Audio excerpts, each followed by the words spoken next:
नमस्कार, मी सागर जोशी. TV9 मराठीमध्ये आपलं स्वागत.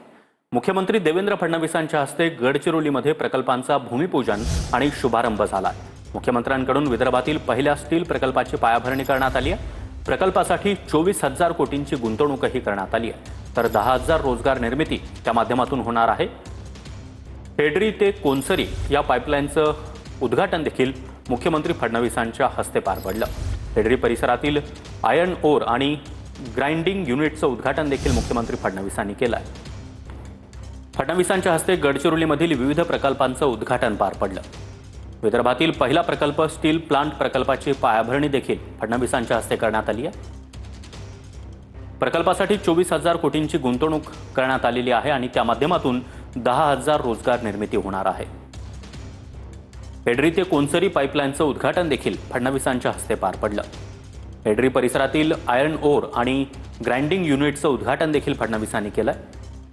महाराष्ट्रातील पहिला प्रकल्प कोनसरीमध्ये पॅलेट प्लांटचं उद्घाटन देखील त्यांनी केलं. तर कोनसरीमध्ये 100 खाटांच्या रुग्णालयाचं भूमिपूजन देखील फडणवीसांच्या हस्ते पार पडलं. इतकंच नाही तर कोनसरीमध्ये आधुनिक CBSE शाळेचं उद्घाटन देखील त्यांनी केलं आहे. सोनमपल्लीमध्ये लॉइड्स टाउनशिपचं भूमिपूजन देखील फडणवीसांच्या हस्ते करण्यात आलं. आता आपण गडचिरोलीचा जो विकास हातामध्ये घेतलेला आहे, एक समृद्ध गडचिरोली जे आपण तयार करतोय, एक औद्योगिक गडचिरोली जे तयार करतोय. गडचिरोलीला आपण महाराष्ट्राचा शेवटचा जिल्हा म्हणत होतो, पण आता आपल्याला तो महाराष्ट्राचा पहिला जिल्हा करायचा आहे.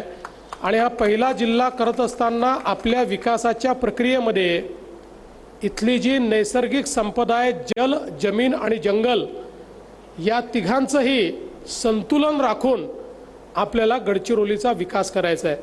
डिजिटल गव्हर्नन्स ही गरज नाही तर आवश्यकता असल्याची प्रतिक्रिया मुख्यमंत्री देवेंद्र फडणवीस यांनी दिली आहे. माहिती तंत्रज्ञान संचालनालय आणि समग्र संस्थेदरम्यान एक करार देखील पार पडला. मुंबईमध्ये झालेल्या कार्यक्रमात मुख्यमंत्री बोलत होते. सर्व शासकीय सेवा, शासकीय योजना या ऑनलाईन प्रणाली माध्यमातून लोकांपर्यंत सहज पोहोचतील. सामान्य लोकांना एकाच ठिकाणी सर्व शासकीय सेवा मिळतील. याच अनुषंगानं या डिजिटल गव्हर्नन्सची सुरुवात करण्यात आली आहे. वर्धा जिल्ह्यात मोतीबिंदू विरहित वर्धा जिल्ह्यात अभियानाचं उपमुख्यमंत्री एकनाथ शिंदे यांच्या हस्ते उद्घाटन पार पडलं. शिबिराच्या माध्यमातून गरजूंवर उपचार होण्यास मदत होणार आहे. शिबिराच्या उद्घाटनाला मोठ्या संख्येनं नागरिक आणि मान्यवर देखील उपस्थित होते.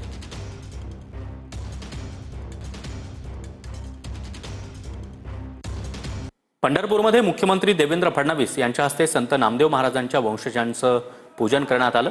त्यावेळी मुख्यमंत्र्यांच्या नामदेव महाराजांच्या वंशजांकडून भव्य सत्कार देखील करण्यात आला. तुळशीहार आणि विणा भेट देऊन हा सत्कार करण्यात आला.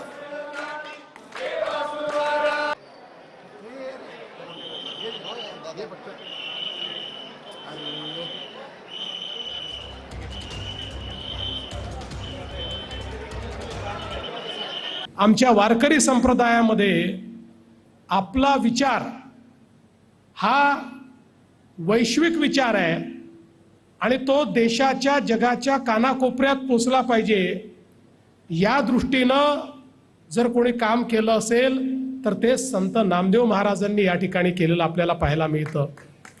जगाच्या इतिहासामध्ये असा क्षण पाहायला मिळणार नाही की ज्या दिवशी एकाच परिवारातले एवढे सगळे लोक या ठिकाणी संजीवन समाधी घेतात. मला असं वाटतं हे कुठे होऊ शकत असेल तर भागवत धर्मामध्येच होऊ शकतं. हे विठ्ठलाच्या भक्तीमध्येच या ठिकाणी होऊ शकतं. कौशल्य विकास मंत्री मंगल प्रभात लोढा यांच्या संकल्पनेमधून राज्यातील 27,000 युवकांना एकाच दिवशी रोजगार मिळाला. राज्यामध्ये आयोजन केलेल्या 102 रोजगार मेळाव्यांच्या माध्यमातून हा रोजगार युवकांना प्राप्त झाला. या रोजगार मेळाव्यांसाठी राज्यातून 57,000 युवकांनी नोंदणी केली होती. तिकडे रत्नागिरीतील मिरकरवाडा बंदराच्या दुसऱ्या टप्प्याचं काम आठवडाभरात सुरू होणार आहे. मिरकरवाडा या बंदरासाठी राज्य शासनाकडून 113 कोटी रुपयांचा निधी उपलब्ध करून देण्यात आला. यापूर्वी पहिल्या टप्प्यातील कामासाठी 73 कोटींचा निधी वापर करण्यात आला होता.